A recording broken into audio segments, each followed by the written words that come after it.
L'histoire commence alors qu'un gars dit qu'il a besoin de talent. Il veut devenir quelqu'un, et un seul talent lui suffirait.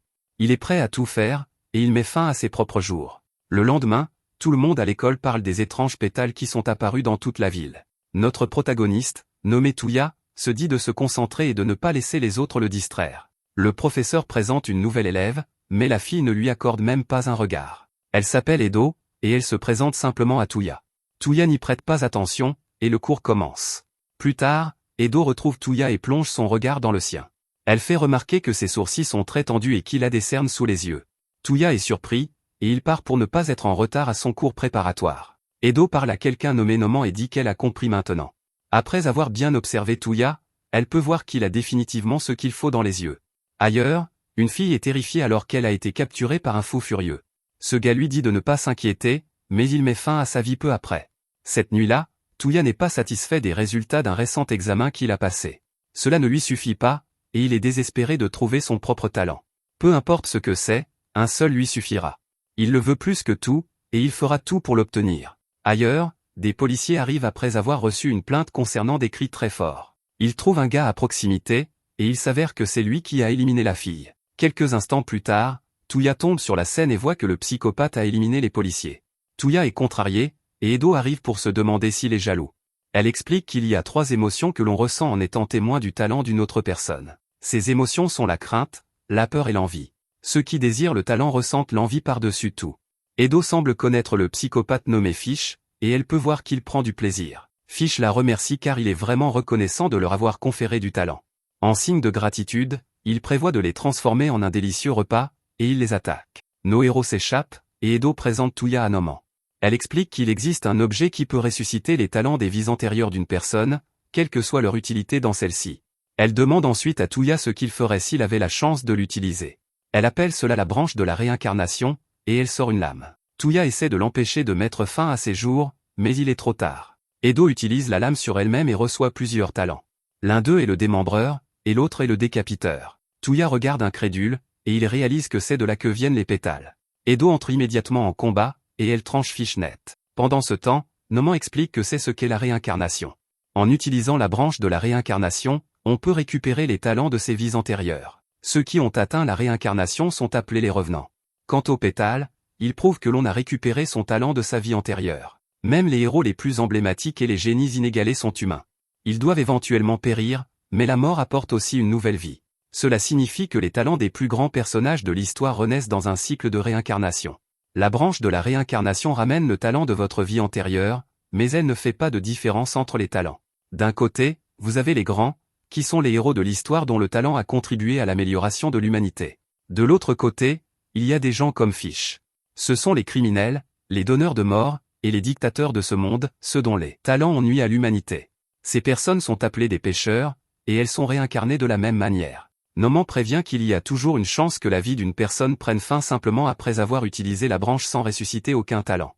Cela étant dit, Noman se demande si Touya va le faire. Il n'a peut-être aucun talent, et il y a une chance qu'il finisse en pécheur. Noman dit qu'elle ne lui en voudrait pas d'hésiter, mais Touya se contente de sourire. Pendant ce temps, Fish provoque Edo en disant que ses compétences à l'épée manquent de quelque chose. Elle ne se laisse pas insulter, et elle invoque un autre talent. Fish n'est pas impressionné par sa lame, mais Edo révèle qu'elle en a beaucoup. Son attaque suivante le choque complètement, et elle élimine Fish. Edo dit à Noman que sa mission est accomplie, et elle est surprise de voir que Touya a disparu. Plusieurs pétales envahissent la zone, et nous voyons qu'ils viennent de Touya. Juste alors, nous voyons Touya enfant. Il essaie désespérément de rattraper quelqu'un nommé Seiya, mais il n'y arrive pas. Quand il se réveille, Edo explique qu'il est devenu un revenant sans encombre. Elle n'a pas pu s'empêcher de remarquer qu'il faisait une sorte de cauchemar, alors Touya explique. Il révèle qu'il avait un frère aîné qui était bon en tout. Cela incluait les études, les arts martiaux, et même les beaux-arts. Les gens l'appelaient un prodige, et il a acquis la gloire et la fortune à un jeune âge. Tout le monde savait qu'il avait un avenir brillant, et c'était le contraire pour Touya. Son frère rapportait des médailles d'or pour diverses réussites, tandis que Touya ne rapportait rien. Touya était considéré comme une déception, et son père le traitait de gamin incompétent. Malheureusement, son frère est tombé malade et il est décédé. Pour aggraver les choses, ses parents ont blâmé Touya, et ils l'ont chassé de la maison. C'est pourquoi Touya a décidé de les humilier avec son propre talent. Il veut se venger de tous les crétins qui le méprisent comme une ordure. Cependant, plus que tout, Touya veut se prouver à lui-même qu'il est capable de quelque chose. Ensuite, Edo emmène Touya rencontrer Noman. Elle explique que le reste de leur groupe est en mission pour éliminer les revenants maléfiques. Noman explique à nouveau que la branche de la réincarnation ne fait pas de différence entre les talents. Leur groupe n'a aucun problème avec les talents des grands qui bénéficient à l'humanité. Cependant, quand le talent réincarné appartient à des gens comme Fish qui nuisent à l'humanité, ils doivent être éradiqués. C'est l'une des responsabilités des revenants qui ont éveillé les talents d'un grand. Elle dit qu'un talent réincarné est semblable à un cadeau du ciel. Ce n'est pas quelque chose à exhiber, mais plutôt à utiliser pour l'amélioration de l'humanité. Cela étant dit, elle dit qu'elle fera équipe avec Touya et Edo pour une nouvelle mission. Leur cible est le pêcheur connu sous le nom de Vlad III. Cependant, leur objectif n'est pas simplement de l'éliminer. Noman est curieuse d'apprendre quelque chose, alors elle veut que Edo distrait l'ennemi et prolonge le combat le plus longtemps possible. Elle doit le faire durer, et elle ne pourra l'éliminer qu'après 10 minutes. Si cela dure plus longtemps que ça, la cible déchiffrera leur talent. Quant à Touya, Noman veut qu'il rassemble un maximum d'informations sur la cible et son environnement. L'opération commencera dans 2 jours car Noman veut faire quelque chose avant. Cette nuit-là, Touya voit une femme se faire voler. Noman prévient que l'éclairage est faible et la visibilité mauvaise, donc cela pourrait être dangereux.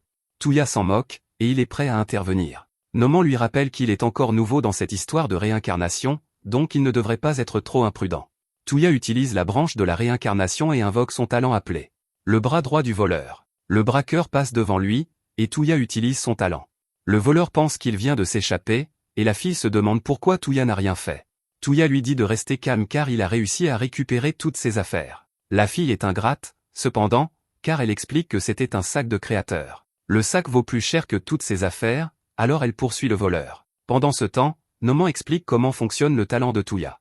Il a une portée de seulement 70 cm et aucune puissance offensive à proprement parler. Les conditions limitées de son talent le rendent très risqué à utiliser. Cependant, tant qu'il est à portée, Touya sera capable de défier les lois de la physique et de voler le contenu de n'importe quoi. Il s'avère que Touya a volé plus que le simple contenu du sac de la fille. Il a volé le sang du voleur pour provoquer un état d'anémie. Noman est très impressionné car Touya a su transformer le mal en quelque chose de bien. Cela prouve qu'il comprend l'idéal derrière le talent. Ce n'est pas le talent lui-même qui compte, mais la façon dont vous l'utilisez. Des jours plus tard, leur mission commence, et ils trouvent Vlad. Vlad ne perd pas de temps, et il attaque immédiatement Edo avec son talent. Il est capable de créer des pointes acérées depuis le sol, et Edo a du mal à toutes les repousser. Elle pense qu'elle est censée le retarder, mais elle ne peut même pas s'approcher de lui. Noman explique qu'elle analyse les données maintenant, donc Edo doit juste continuer à se concentrer sur la mission. Il est clair que Vlad savait qu'il venait, car il est très préparé. Si Edo ne fait pas attention, elle pourrait perdre la vie.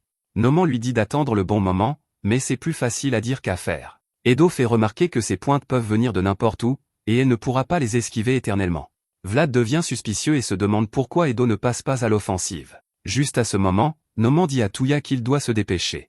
Il y a quelque chose dans le talent d'escrime de Edo, et cela lui fait aimer un peu trop les batailles. Le combat devient intense, et elle est sûre de s'attirer des ennuis.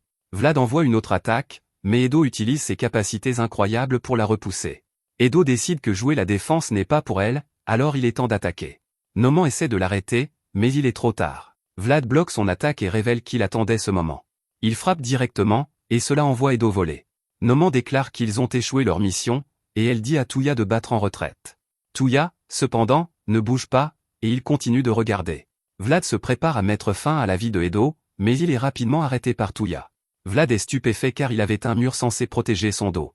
Edo est émerveillée de voir le bras brillant, et elle réalise que c'était Touya. Touya explique que cela fait 10 minutes, alors il a pensé qu'il aiderait. Vlad s'effondre au sol, et Edo se demande si le combat est terminé. Vlad est toujours vivant, cependant, et il peut voir que Touya est un nouveau revenant. Il sent que Touya n'est pas encore habitué à son talent car il a manqué une occasion en or de gagner le combat. Il traite Touya d'idiot et dit qu'il mettra fin à leur de vie. Juste alors, une voix mystérieuse dit à Vlad de battre en retraite. Elle ordonne à Touya d'être prudent car elle mettra fin à sa vie s'il fait un geste. Elle dit à Vlad de battre en retraite à nouveau, et Vlad essaie d'expliquer qu'il était sur le point de terminer le combat. La voix se fâche et dit qu'elle ne se répétera pas. La voix dit à Touya qu'il ressemble beaucoup à quelqu'un, et ils partent. Leur mission est terminée, alors Noman leur dit de rentrer. Un peu plus tard, Vlad retrouve Touya et le traite de voleur. Touya éteint son téléphone pour que Noman n'entende pas, et Vlad exige qu'il rende quelque chose. Touya dit qu'il ne sait pas de quoi il parle, mais Vlad n'y croit pas. Vlad lui dit d'arrêter de se moquer de lui car il sait que Touya est celui qui a volé son talent. Touya affiche un sourire mauvais, et il se demande si Vlad a parlé à quelqu'un de son talent disparu. Vlad dit qu'une telle disgrâce est trop honteuse pour même en parler, donc il n'en a parlé à personne. C'est exactement ce que Touya voulait entendre, et il dit qu'il est temps que la vie de Vlad prenne fin. Touya utilise la branche de la réincarnation, mais cette fois son autre bras prend également une nouvelle forme. Il appelle cela le butin du voleur, et il utilise un talent volé à Vlad. Cela s'appelle l'empaleur suprême, et cela met fin à la vie de Vlad. Touya dit qu'il est reconnaissant, et il assure à Vlad qu'il utilisera son talent d'une manière dont il n'aurait jamais pu rêver. Touya déclare alors qu'il n'est pas intéressé à contribuer à l'humanité. Cela n'a rien à voir avec lui, surtout maintenant que tout talent qu'il désire est à sa portée. Touya désire le talent plus que tout, et il se moque royalement qu'il appartienne à un grand ou à un pêcheur. Il continuera à leur voler leurs talents encore et encore jusqu'à ce qu'il ne reste plus rien. Une fois qu'il aura volé tous les talents qu'il désire, il deviendra la personne la plus talentueuse de l'histoire. D'abord, il pense qu'il pourra rattraper Seiya, mais ensuite il réalise qu'il pourra même le surpasser sans l'ombre d'un doute. Touya rit comme un fou car il a hâte de vivre ce moment. Celui qui rira le dernier ne sera ni les grands ni les pêcheurs. Ce sera lui. Le lendemain, quand Touya se réveille, Noman dit qu'elle a remarqué quelque chose d'étrange. Touya est resté debout tard à étudier, ce qui ne semble plus nécessaire puisqu'il a déjà obtenu un talent. Touya pense à comment il était occupé à éliminer Vlad, mais, bien sûr, il ne veut pas que quiconque sache quel est son véritable pouvoir. Il change de sujet et se demande quel est l'ordre du jour. Comme toujours, ils procéderont à l'extermination des mauvais revenants. Noman l'envoie au gymnase, où elle réveille Eto. Eto a passé la nuit à s'entraîner, mais Noman considère cela aussi comme un gaspillage. Ils ont désormais des talents, et ces talents dépassent de loin tout ce qui peut être accompli par l'entraînement. Il est temps pour leur mission, alors Noman révèle que leur cible est un type nommé Gassi. Il s'habille comme un clown et attire ses victimes. Noman leur dit d'être vigilants car ils sont déjà entrés sur son territoire. Il y a des cordes partout, et Gassi apparaît avec sa première attaque. Eto se réincarne, et Gassi peut immédiatement dire qu'elle est une combattante au corps à corps. Gassi est sûr de pouvoir gagner tant qu'il garde ses distances. Il est vraiment confiant et dit que leurs vies se sont terminées à la seconde où ils sont entrés sur son terrain de chasse. Sa confiance s'évanouit rapidement alors qu'Eto fonce droit sur lui et met fin à ses jours. Noman la gronde cependant, car le plan était de donner à Touya une chance d'acquérir de l'expérience. Eto s'excuse, et Noman leur dit simplement de récupérer la branche de Gassi. À proximité, nous voyons que nos héros sont observés. Un groupe de soldats mystérieux ciblait Gassi, mais maintenant ils concentrent leur attention sur nos héros. Ils mènent une énorme enquête et sont déterminés à découvrir la vérité derrière les caches à pédales. Cette nuit-là, un type nommé Edouard court pour sauver sa vie alors qu'il est poursuivi par Eto. Des pommes tombent de nulle part, et Edouard est envoyé dans le sol. Il dit qu'ils devront faire mieux que cela, et il s'enfuit. Nous voyons qu'un type nommé Newton a essayé de l'arrêter, et son talent s'appelle le fruit de la gravité. Une fille nommée Einstein est avec lui, et son talent est la translocation spatiale. Elle se téléporte derrière Edouard puis téléporte son bras. Newton se demande pourquoi elle n'a pas simplement téléporté sa tête, alors elle explique qu'elle n'est pas une brute, ce sont les soldats qui mettent fin aux vies, donc elle laissera cela aux autres. Un autre type arrive avec un pistolet pour dire à Edouard que tout est fini. Edouard profite de cette occasion et arrache le visage et les yeux du type. Il dit qu'il sera un autre spécimen pour sa collection, mais le type se relève étonnamment et lui tire dessus. Le type complimente le talent exquis d'Edouard, mais il veut aussi montrer le sien. Il s'appelle Hiroshi, et son talent s'appelle soldat mort-vivant. Edouard tente de s'enfuir, mais il est arrêté par un énorme groupe de clones. Ce type s'appelle Drish, et son talent s'appelle le réplicateur. Eto rejoint le reste du groupe, et Edouard réalise qui ils sont. Ce sont ceux qui ont ciblé tous les revenants pêcheurs. Des rumeurs circulent à leur sujet, et on les appelle la forêt des grands. La vie d'Edouard a pris fin, et Noman félicite tout le monde pour le bon travail accompli. Ils ont terminé une autre mission et récupéré une autre branche de la réincarnation. Une fille nommée Nightingale demande si quelqu'un est blessé, et nous apprenons que son talent s'appelle l'ange de la guérison. Elle étreint Hiroshi, et il commence à guérir. Nightingale sait qu'Hiroshi est immortel, mais elle lui dit tout de même de ne pas en faire trop. Newton aimerait pouvoir recevoir le même traitement, et il regrette de ne pas s'être laissé blesser. Eto va ensuite parler à Touya et lui dit qu'il aurait dû se joindre à eux.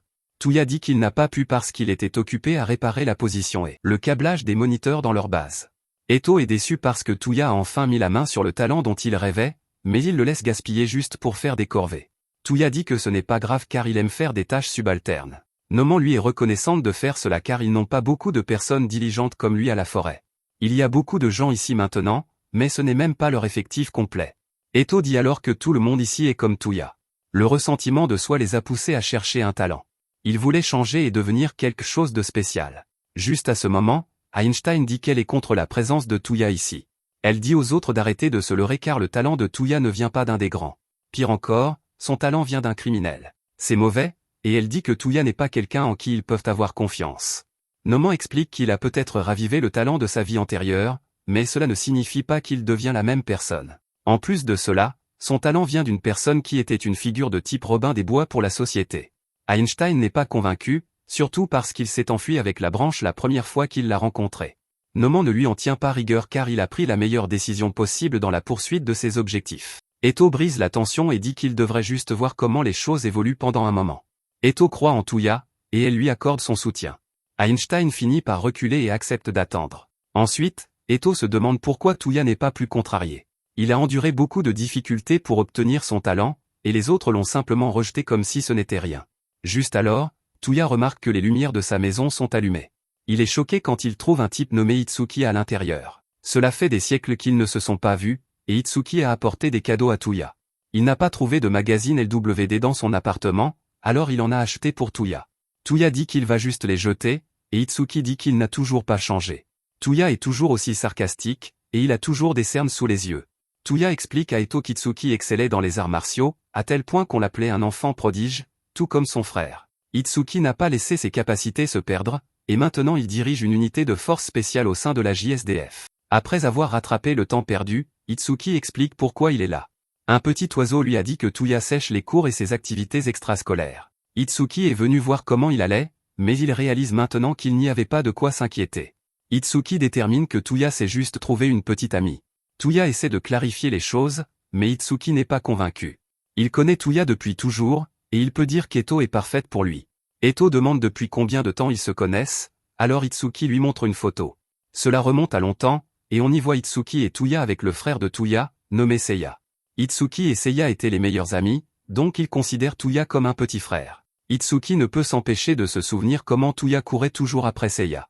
Seiya n'a jamais ralenti pour lui, mais il ne l'a jamais laissé derrière non plus. Itsuki se demande ce que Seiya penserait du fait que Touya est une petite amie, mais il se souvient qu'il n'en aurait probablement pas eu cure. Seiya ne s'est jamais soucié des petites choses parce qu'il n'avait jamais le temps d'y prêter attention. Seiya était très demandé, mais Itsuki sait que c'est juste la vie de quelqu'un avec du talent. Touya prend cela comme une insulte, et il ressent le besoin de prouver sa valeur. Eto essaie de l'arrêter, mais il est trop tard. Avant qu'Itsuki ne parte, Touya utilise une branche de réincarnation, et il révèle qu'il a désormais un talent. Itsuki ne comprend pas ce qui est arrivé à son bras, et Touya révèle que c'est son nouveau pouvoir. Ça s'appelle le vol, et c'est parfait pour un type comme lui. Eto est choqué quand Itsuki n'est pas très surpris car il connaît déjà les talents.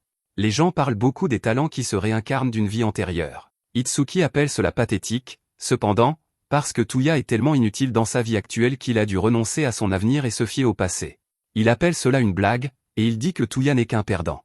Étonnamment, c'est Eto qui se fâche, et elle dit à Itsuki de retirer ses paroles. Itsuki ne recule pas, et il dit simplement que les perdants vont par paire. Eto est furieuse car elle souligne qu'il ne comprend pas les sacrifices qu'ils ont faits pour arriver si loin. Itsuki ne veut pas entendre leurs excuses, et il dit que les excuses sont pour les faibles. Cela met vraiment Eto en colère, et elle commence à l'attaquer. Itsuki est incroyablement compétent, cependant, et il la maîtrise facilement. Itsuki dit qu'elle a de la chance d'être la petite amie de Touya car il lui aurait brisé quelques os si ce n'était pas le cas. Avant de partir, Itsuki dit que Seiya doit se retourner dans sa tombe, devant regarder Touya devenir un tel perdant. Touya ne le nie pas, mais il ne regrette pas du tout sa décision.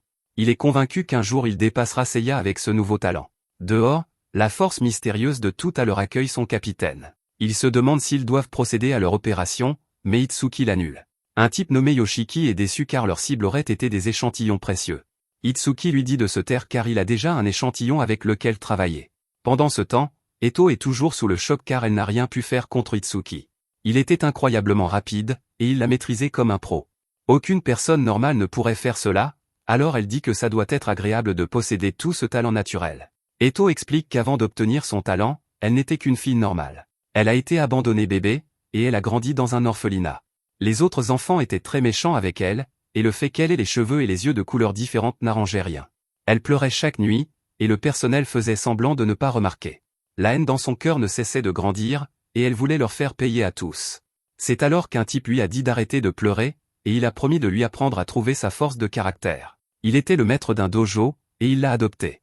Sa famille était fondée sur la tradition, donc beaucoup de gens étaient contre le fait qu'il adopte une orpheline. Il a ignoré les objections de tout le monde et l'a tout de même prise chez lui.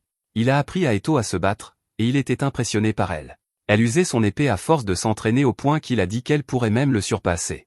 Il a fourni tant d'efforts pour lui enseigner, et cela l'a inspiré. Elle a juré de rendre sa gentillesse en devenant une grande épéiste. Eto ne voulait rien d'autre que de lui montrer qu'elle était devenue forte, grâce à lui. Malheureusement, il s'est avéré qu'elle n'avait aucun talent pour l'épée. Elle voulait le rendre fier, mais elle avait échoué. C'est alors qu'elle a entendu des rumeurs sur la branche de réincarnation. Elle a cherché partout, c'était comme chercher une aiguille dans une botte de foin. Elle était convaincue qu'obtenir un talent résoudrait tous ses problèmes. Cependant, le talent qu'elle a reçu a facilement dominé l'homme qu'elle appelait son père. Elle n'a pas pu se retenir, et elle a fini par le blesser. Il a survécu, mais cela l'a rendu incapable de jamais tenir une épée à nouveau.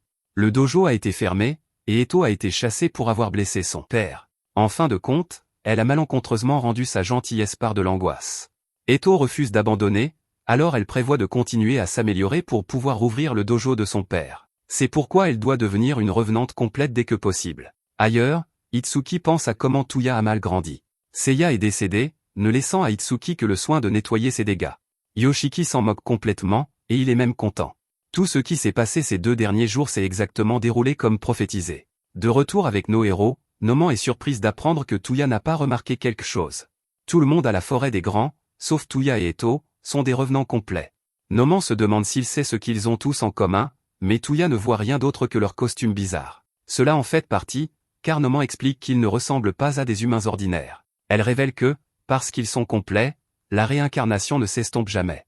En revanche, Eto et Touya sont limités dans la durée des réincarnations. Après un certain temps, ils retrouvent leur forme régulière. Ces limitations disparaissent à mesure qu'ils utilisent la réincarnation. En signe de respect pour ceux qui sont devenus des revenants complets, on les appelle par leur nom passé. Eto s'en approche, donc certaines personnes ont déjà commencé à l'appeler Musashi. Eto jure de devenir une revenante complète dès que possible afin de pouvoir rendre visite à son père sans se cacher sous sa capuche. Plus tard cette nuit-là, Touya s'assure qu'Eto a éteint son téléphone.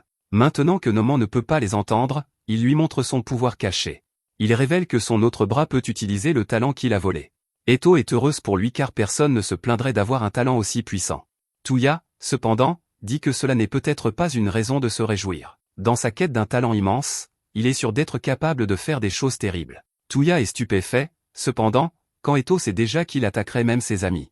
Cela ne la surprend pas car ils sont entourés de personnes aux talents incroyables. Si elle était à sa place, elle ferait la même chose. Elle l'encourage, et elle dit que celui qui se fait voler son talent le mérite. Eto se demande ce qui ne va pas, et elle fait remarquer qu'il ne lui a pas montré son talent pour qu'elle l'arrête. Touya explique qu'il le lui a montré parce que, parmi tous, elle méritait de le savoir. Eto dit qu'elle apprécie cela, mais cela la met aussi très en colère. Elle se transforme, et elle exige de savoir pourquoi il n'a pas essayé de lui voler son talent. Eto sait que leur amitié ne l'empêcherait pas de le voler, donc il ne peut y avoir qu'une seule autre raison. Elle détermine que son talent n'est tout simplement pas assez bon pour qu'il veuille le voler. Cela s'avère être une motivation supplémentaire pour elle, alors elle veut que Touya lui promette quelque chose. Elle va entraîner ses compétences à l'épée à la perfection, et, quand elle le fera, elle veut que Touya essaie de les lui voler. Eto dit qu'il ne pourra pas résister d'ici là, et Touya fait la promesse. En attendant, il rassemblera une collection de talents qui pourront rivaliser avec les siens.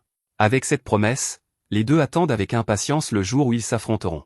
Ailleurs, Itsuki rencontre la personne qui a fait les prophéties. Comme il l'avait prophétisé, les retrouvailles d'Itsuki ne se sont pas bien passées. Itsuki lui dit de la fermer, mais l'homme dit à Itsuki de se souvenir de sa place en tant que prisonnier. Le gars dit qu'il s'est laissé capturer, et que ce n'était qu'une partie de sa prophétie. Itsuki déteste l'admettre, mais depuis qu'ils ont fait prisonnier ce type, les choses se sont passées exactement comme il l'avait dit. C'est même lui qui a révélé que les revenants utilisent un certain couteau comme déclencheur pour leur transformation. Le couteau reste pour eux une inconnue dangereuse car leur équipe d'analyse n'a même pas pu déterminer de quoi il est fait. Itsuki lui dit qu'il va révéler tout ce qu'il sait. Le type peut essayer de résister, mais il a des moyens de le faire parler. L'homme mystérieux, cependant, ne craint rien. Il sait tout sur leurs unités de force spéciales composées des meilleurs et des plus brillants. Leur seul but est d'éliminer les menaces nationales avant même que le public ne le sache. Itsuki est le membre le plus notable car il possède des compétences de combat qui rivalisent même avec les grands de l'histoire. Cela dit, le type souligne qu'Itsuki n'est qu'un simple humain. Son existence est insignifiante, et le gars dit qu'il va donner 2 prophéties de plus. La première est qu'il sera libéré sain et sauf. La seconde est que son roi amènera une résurgence des calamités d'antan. Le gars se libère, et il ne subit aucun dégât quand ils essaient de lui tirer dessus. Itsuki se déplace à une vitesse fulgurante, cependant, et il arrache le bras du gars. Il dit avec confiance qu'il a fait quelques dégâts, mais le gars révèle qu'il n'a rien fait du tout. Tout le monde est choqué de voir qu'il a toujours son bras, et Itsuki décide de le laisser partir. Le gars félicite Itsuki d'être vraiment intelligent et dit que ça aurait été bien s'il était un revenant. S'il l'avait été, alors il aurait été accueilli dans les rangs. Itsuki n'a qu'une seule question, il aimerait savoir si son roi a formé une sorte d'alliance de revenants. Le gars révèle que certains revenants l'ont fait, mais pas eux. Ils sont simplement de fidèles serviteurs du roi des revenants. De retour avec notre héros, Newton explique quelque chose de terrible qui est arrivé. Ils étaient sur une mission d'extermination de routine quand un autre revenant les a attaqués. Le talent de cette personne est difficile à expliquer car c'était comme un brouillard noir. Eto est surprise car elle rappelle à Touya qu'ils ont déjà vu cela auparavant. Juste à ce moment, nous rencontrons une petite fille nommée Picasso. Elle dit à Touya de regarder son dessin, et il ressemble exactement au brouillard noir. Quelque chose à propos de tout cela semble clairement déranger Nohaman, mais elle dit que ce n'est rien. Soudain, ils entendent une voix étrange, et l'œil mystérieux apparaît sur tous les écrans. La voix étrange prend tout le monde au dépourvu car elle semble les connaître. Il dit que ça fait un moment qu'ils ne se sont pas vus, et il connaît même tout leur pouvoir. Il se demande si Picasso a continué ses dessins et si Einstein se cache toujours dans l'ombre des autres. Il dit que Nohaman est toujours aussi introverti, mais qu'elle a beaucoup de nouveaux amis. Malheureusement, dit-il, la forêt doit être détruite. Ils n'aiment pas ce qu'ils représentent parce que tout leur truc, c'est que ceux qui ont du talent ont l'obligation de contribuer à l'humanité. Aussi, ils disent que quiconque a un talent maléfique doit être exterminé. Ce gars déteste cette idée car il croit que le talent devrait être une chose de liberté. Son dernier message est qu'il les renverra tous dans le vortex de réincarnation d'où ils viennent. Après son départ, Nohaman dit que cela vient de tout confirmer. Ce gars mystérieux est celui qui est derrière toute l'activité des pêcheurs. Einstein est furieuse car elle n'arrive pas à croire que ce type soit toujours vivant. Einstein n'est pas facilement secoué, donc les nouveaux membres déterminent que cela doit être assez sérieux. Nohaman révèle que le nom du gars est Yang Yu, et il est connu comme le roi tyran. Il possède l'un des talents les plus puissants orientés combat parmi les revenants, et il était l'un des membres fondateurs de la Force des Grands. Nohaman continue de révéler que leur groupe a commencé avec seulement 5 membres. Einstein essaie de l'empêcher d'en parler, mais elle a déjà pris sa décision. Elle révèle qu'ils avaient autrefois un leader. Il ne parlait jamais de lui, mais il se souciait toujours des autres. C'était toute son idée que les personnes avec des talents contribuent à l'humanité. Il croyait que le talent reçu de la réincarnation était un cadeau du ciel, donc il devait être utilisé au service des autres. Malheureusement, ce leader a perdu la vie de la main de Yang. Yang vit pour le conflit, donc leurs idéaux étaient trop ennuyeux pour lui. Sa trahison est ce qui leur a rendu une chose parfaitement claire. La coexistence avec les revenants qui possèdent des talents maléfiques est impossible, et les éliminer est la meilleure chose qu'ils puissent faire pour le bien de l'humanité. Pour aggraver les choses, Yang recrute maintenant une armée de talents maléfiques. Leur but est de commettre un génocide et de déclencher des guerres. Fondamentalement, ils veulent recréer toutes les calamités historiques à la fois. Einstein ne peut pas contenir sa colère car elle pensait avoir éliminé Yang. Elle ne peut pas le laisser vivre, donc elle jure de mettre fin à sa vie à la prochaine occasion. Cela fait réaliser à Touya que ce n'était pas la première fois qu'ils se rencontraient en tant qu'ennemis. Nohaman dit qu'il a raison car quand Yang a quitté la forêt pour la première fois, ils l'ont frappé avec une attaque surprise. Le combat s'est rapidement terminé car il pensait l'avoir éliminé. Einstein dit qu'elle le combattra seule si elle le doit, mais Newton dit qu'il ne peut pas permettre cela. Ils ne savent pas combien il en a déjà recruté, et ce serait imprudent de se précipiter seul. Einstein le fait taire car Yang doit être arrêté. Newton est d'accord avec elle, mais il veut juste qu'il le fasse en équipe. Il ne sait pas à quel point sa haine pour Yang est profonde, et il dit qu'il ne demandera pas de détails non plus. Au lieu de cela, il lui dit juste de regarder autour d'elle. Tout le monde ici a un talent tout comme elle, et ils peuvent gagner tant qu'ils se battent ensemble. Nohaman est d'accord et dit que c'est leur chance d'éliminer tous les pêcheurs une fois pour toutes. Ils mettront tout en jeu pour vaincre Yang et ses acolytes, alors elle dit à tout le monde de se préparer au combat. Un peu plus tard, Touya est émerveillé car Nohaman a pu localiser la cachette de Yang. C'est le château du roi tyran, et c'est là que lui et son armée de pêcheurs ont été tout ce temps. Juste à ce moment, ils sont accueillis par un gars nommé César. Il s'approche un peu trop au goût d'Eto, donc elle l'attaque. Eto se retrouve avec une lame contre son cou, et c'est parce que César a quelqu'un avec lui. Ils appellent cette fille Jubei, et elle est incroyablement habile avec l'épée. César se présente à Touya et déclare que maintenant qu'il est arrivé, leur victoire est pratiquement garantie. Il dit à Touya qu'après l'avoir vu se battre, il sera émerveillé. Touya se tourne alors pour voir un grand groupe de personnes, et il se demande qui ils sont. César révèle que ce sont des membres de la forêt du monde entier. Ce sera la plus grande bataille de l'histoire, alors Nohaman a rassemblé tout le monde de près et de loin. Bien sûr, c'est une vue incroyable de voir autant de talents historiques rassemblés en un seul endroit. Le gars qu'ils appellent Darwin dit que tout cela semble plutôt excessif. Les pêcheurs sont une espèce vouée à l'extinction, donc ils pourraient juste laisser la nature suivre son cours. Fischer est là aussi, et il est d'accord avec lui. La réincarnation des frères Wright sont en fait des sœurs jumelles, et elles sont d'accord pour faire ce que leur sœur pense. Le chat nommé Schrödinger, cependant, a une opinion différente. Il pense qu'il ferait mieux de chasser Yang individuellement plutôt que de rassembler toutes leurs forces. Quant à notre héros, il ne pourrait pas demander meilleure situation. Les gens de l'extérieur ne semblent pas aimer beaucoup le travail d'équipe, et c'est parfait pour son plan secret. Tuya pense à quel point il se moque de savoir qui gagnera cette bataille. Son but est simplement de voler autant de talents que possible pendant tout le chaos. Noamant dit à tout le monde que s'ils insistent pour faire les choses à leur manière, alors elle ne les arrêtera pas. Ils peuvent attaquer comme ils veulent, mais ils doivent utiliser l'une des 3 routes. Hiroshi s'avance pour dire à Noamant qu'il capturera le fort de la Terre et avancera vers le château principal. Pour ce faire, il aimerait avoir Tuya dans son équipe. Tuya se demande seulement pourquoi, alors Hiroshi dit qu'il a piqué son intérêt. Cela pourrait ruiner le plan de Tuya, alors il essaie de trouver une excuse pour agir en solo. Tuya ne trouve rien, donc il doit accepter. Noamant lance alors l'opération appelée Nettouillage des pêcheurs. Ils affronteront plusieurs pêcheurs infâmes de l'histoire, donc ils doivent être constamment en alerte. La bataille est sur le point de commencer, et nous voyons qu'Eto a fait équipe avec Jubei. Elle dit qu'elle retrouvera Tuya au château, et elle garantit qu'elle sera beaucoup plus forte d'ici là. Elle sera assez forte pour que Tuya ne puisse pas résister à l'envie de lui voler quelque chose. L'opération commence, et les filles franchissent la porte principale. Noamant dit aux Wright que c'est leur tour, alors elles utilisent leur capacité. Elles fabriquent une sorte de satellite dans le ciel, et cela donne plus de puissance à la capacité de Noamant. À proximité, Hiroshi se demande si Tuya est inquiet pour Eto. Il dit qu'il est évident qu'ils forment un couple car leurs yeux sont toujours l'un sur l'autre. Tuya est pris au dépourvu car Hiroshi a toujours donné l'impression qu'il ne se souciait de personne. Hiroshi explique qu'il n'est tout simplement pas le meilleur pour exprimer ses sentiments. Tuya dit qu'il n'y a rien entre lui et Eto, mais il a vu comment Hiroshi était avec Nightingale. Il semble très proche, alors il se demande si Hiroshi sort avec elle. Juste à ce moment, Tuya s'arrête car il se souvient que se rapprocher des gens ne mène qu'à des attachements. Il ne veut pas hésiter quand le moment viendra de trahir quelqu'un, donc il ne peut pas s'approcher d'eux. Tuya se rappelle alors de rester concentré sur le vol et la fin de vie. Juste à ce moment, Tuya est attaqué par une bête géante, et Hiroshi doit le sauver. Ce n'est que le début car nous voyons que les autres ont également rencontré l'ennemi. Celui qui attaque notre héros s'appelle Desolvo, l'étrangleur. Il y a aussi Chikatilo le rouge écorcheur, Wild Billy Cock, Ezo le tueur d'hommes, et J1G le César mondial. Noamant est impressionné car ce sont tous des pêcheurs infâmes. Nightingale se demande s'il devrait envoyer un signal, mais Noamant dit que ce ne sera pas nécessaire. Dans les bois, Schrödinger est largement en infériorité numérique, et il finit par se faire tirer dessus. Il n'est toujours pas impressionné car il s'attendait à combattre quelqu'un avec un talent intéressant. Malheureusement, il n'a eu que ce gars qui est seulement rapide au dégainage. Bill ne dit pas un seul mot, et il tire le chat dans la tête. Bill souhaite qu'il ait eu plus de défis, mais il est choqué quand il se retourne et découvre que tous ces hommes ont été éliminés par Schrödinger. Schrödinger explique qu'il est vrai que Bill lui a tiré dessus et a mis fin à sa vie. Cependant, dans un monde alternatif, il y avait un autre Schrödinger qui n'a pas été touché par la balle et a survécu. Schrödinger explique simplement qu'il a choisi cette version de lui-même. Bill n'a aucune idée de quoi il parle, alors il tire simplement. Schrödinger reste indemne, et cela ne fait que confondre Bill davantage. Schrödinger admet qu'il n'est pas très bon pour tirer, mais cela n'a pas d'importance.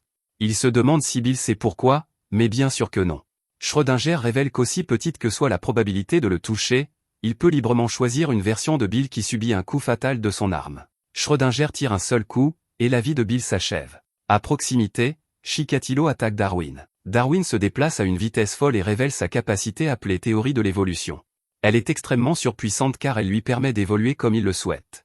Il déclare que seuls ceux qui peuvent évoluer survivront dans ce monde. Ailleurs, Fischer termine son combat contre J1G, et il remercie ses chevaliers et sa reine. Quant à Eto, elle est frustrée car Jubei n'arrête pas de lui voler les adversaires les plus forts. Elle souhaite que Jubei court sans but de la même manière que César. César essaie de les empêcher de se disputer, mais elle passe à autre chose. De retour avec notre héros, Hiroshi doit l'aider à esquiver les attaques. Celui-ci est une brute absolue, et il est obsédé par l'étranglement. Tuya détermine qu'il doit faire quelque chose, mais Hiroshi lui dit de ne pas utiliser son talent. Leur clé de la victoire sera de courir partout pour gagner du temps. Il utilise ensuite ses compétences de soldat pour éliminer certains des sbires, et il dit qu'ils ne peuvent pas rester au même endroit. Ils vont être encerclés, alors il dit à Tuya de courir partout et d'attirer leur attention. Juste à ce moment, c'est Hiroshi qui est attaqué, et Tuya doit le sauver. Tuya se prépare à se réincarner, mais il s'arrête quand Desolvo est vaincu. Il s'avère qu'ils avaient un troisième coéquipier nommé Fabre. Tuya n'a aucune idée à qui Hiroshi parle, et il ne voit ce Fabre nulle part. Hiroshi révèle que le talent de Fabre est la furtivité. Il peut disparaître complètement à l'œil, à l'oreille et même au nez. Il n'a pas été visible une seule fois, mais il a été avec eux tout du long. Quant à son attaque, il manie une seringue remplie de pesticides. Elle est si puissante qu'aucun être vivant ne pourrait espérer survivre. Comme Hiroshi est immortel, il sert de diversion dans la bataille. Ensuite, l'indétectable Fabre mène une attaque furtive. Hiroshi dit que cela fait de lui l'équipe parfaite, mais il est surpris quand il voit que Touya est dans son propre monde. Touya est excité car c'est exactement ce dont il a besoin. S'il vole la capacité de Fabre, il pourrait devenir complètement invisible. Alors il pourra utiliser son bras droit pour voler n'importe quel talent qu'il veut sans que personne ne le sache. Cela ne sera pas facile à voler, cependant, alors Touya essaie de trouver un moyen de localiser Fabre. Juste à ce moment, Hiroshi est contacté par Nohaman. Il dit que les choses se passent bien car Touya n'est pas au courant qu'il le surveille. Il s'avère que Nohaman lui a dit de surveiller Touya car elle soupçonne qu'il pourrait être un espion. Elle n'est pas encore sûre, mais Touya éteint régulièrement son téléphone. Il semble aussi trop intéressé par les talents des autres membres. Hiroshi ne peut pas le nier, mais Touya risque aussi sa vie pour le sauver. Le talent d'Hiroshi est l'immortalité, donc personne ne prend jamais la peine de le protéger. Il est en quelque sorte un bouclier humain, donc Touya est la seule personne à l'avoir jamais aidé. Nohaman n'est pas dupe, cependant, car elle soupçonne que Touya pourrait jouer un rôle pour les gagner. Il n'y a aucun moyen de le dire avec certitude, alors elle dit à Hiroshi d'être prudent. Ailleurs, un sniper dit qu'il vengera ses camarades. Il tire sur les sœurs Wright, mais il est choqué quand ça ne touche pas. Cela aurait dû être impossible car il a chronométré le tir parfaitement avec l'horloge. Il tire à nouveau, et cette fois il touche leur aile. Elles informent Nohaman, et elle leur dit de ne pas s'inquiéter. Elles peuvent rester exactement où elles sont car Eya la mort blanche les couvre. Eya a un fusil de sniper massif, et l'autre sniper la voit. Il n'en croit pas ses yeux car la mort blanche est une sniper légendaire. Il essaie de tirer à nouveau sur les filles, mais nous voyons que Eya arrête sa balle avec la sienne. Eya dit à Nohaman où se trouve l'autre sniper, alors Nohaman dit qu'elle analysera la zone pour découvrir quel est son talent. Eya déclare que ce ne sera pas nécessaire, et elle tire un coup. Le sniper s'inquiète car il réalise que son flash de bouche pourrait trahir sa position. Ce serait insensé, cependant, car il faudrait une acuité visuelle et une concentration extrême pour le voir d'aussi loin. Il se calme et se rappelle que personne ne peut battre sa capacité de tir de précision. Il se prépare à tirer sur Eya cette fois, mais il se retrouve bientôt dans un endroit étrange. Il ne peut pas comprendre ce qui se passe, et il se demande si c'est la capacité de Eya. Les tirs de Eya ne font que l'effleurer, alors il réalise qu'elle joue simplement avec lui. Ce gars est partant pour un duel de sniper, donc il utilise aussi sa capacité. Son tir manque, cependant, et Eya déclare que leur combat est terminé. Yang arrive, et le sniper s'excuse auprès de son roi. Il n'a pas pu faire payer les attaquants, alors il dit qu'il est une honte. Yang lui dit de ne pas s'inquiéter pour cela, et il se demande simplement si le sniper s'est amusé. Le sniper dit qu'il a passé le meilleur moment de sa vie, alors il remercie Yang. Pendant ce temps, Nohaman dit à Schrödinger de rentrer car il est temps de se regrouper. Schrödinger, cependant, dit qu'il y a largement le temps de se regrouper après avoir éliminé tous les nuisibles dans les parages. Quant aux sœurs Wright, elles disent que les choses sont vraiment ennuyeuses maintenant. Il ne reste presque plus d'ennemis, et la bataille était à sens unique. Elles déclarent que les pêcheurs ne sont qu'un tas de psychopathes ineptes et qu'ils n'ont jamais eu la moindre chance. Juste à ce moment, un tir sort de nulle part et détruit leur satellite. Le tir suivant les frappe toutes les deux au cou, et elles s'écrasent au sol. Leurs vies viennent de s'achever en un clin d'œil, et Nohaman est sous le choc. Yang est ravi, et il crédite quelqu'un nommé Plume Blanche de les avoir touchées toutes les deux à la fois. Yang déclare alors qu'il est enfin temps que le vrai plaisir commence. Il parle à ses 5 généraux tigres et leur dit de s'amuser. À proximité, Hiroshi est choqué car sa ligne avec Nohaman vient d'être coupée. Sans ordre, il devra prendre ses propres décisions. Juste à ce moment, il est attaqué, mais Touya le sauve à nouveau. Des pics sont sortis du sol pour arrêter les attaquants, et Hiroshi a déjà vu ça auparavant. Selon Nohaman, cette attaque appartient à l'un des pêcheurs. Hiroshi pointe son arme sur Touya et exige de savoir pourquoi il a un talent ennemi. Il se demande si Touya a été un espion tout ce temps, et il veut des réponses. Touya dit qu'il n'est pas un espion, mais la tension ne fait qu'augmenter. Les deux gars se contentent de se regarder fixement pendant un bon moment sans dire un seul mot. Finalement, Hiroshi baisse son arme après que Touya ait insisté sur le fait qu'il n'est pas un espion.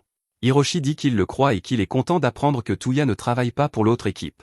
Touya est vraiment pris au dépourvu et ne comprend pas pourquoi Hiroshi le croirait sur parole. Hiroshi explique que la situation a forcé Touya à révéler son secret qu'il cachait à ses amis, mais, contrairement à Nohaman, Hiroshi n'est pas le type analytique. Il détesterait douter de quelqu'un qui a fait tout son possible pour le sauver 2 fois, alors il a demandé à Touya de le mettre simplement au courant. Touya fait simple et dit que tout ce qu'il a fait, c'est pour surpasser son frère, collectionner les talents et mentir à tout le monde. Tout cela a été pour son objectif d'être meilleur que son frère. Hiroshi dit que Noman s'évanouirait si elle entendait ça, mais il a déjà pris sa décision. Hiroshi apporte son soutien total à Tuya, et Tuya est stupéfait. Hiroshi dit qu'il ne va pas simplement lui donner son talent, cependant, et que Tuya est le bienvenu pour essayer de le prendre par la force. Tuya ne comprend toujours pas, mais Hiroshi dit qu'il l'a juste bien aimé. Alors qu'ils se mettent en route, Hiroshi pense en lui-même à ce qu'il a observé. Il est devenu assez clair pour lui que Tuya n'a même pas réalisé la vérité à son propre sujet. Il dit que Tuya est une contradiction incarnée parce qu'il est aussi sensible qu'il est avide de talent. Non seulement Tuya a répondu honnêtement à ses questions, mais il l'a également défendu malgré les inconvénients potentiels. Hiroshi dit que cela prouve juste que Tuya est encore humain. Juste à ce moment-là, Tuya se demande ce qui a poussé Hiroshi à rechercher des talents. Hiroshi dit simplement qu'il est désolé parce qu'il a tout oublié de l'époque où il était humain. Pendant ce temps, retour au camp de base, les choses sont devenues très dangereuses. Des coups de feu retentissent, et Docteur dit à ses clones de protéger tout le monde à tout prix.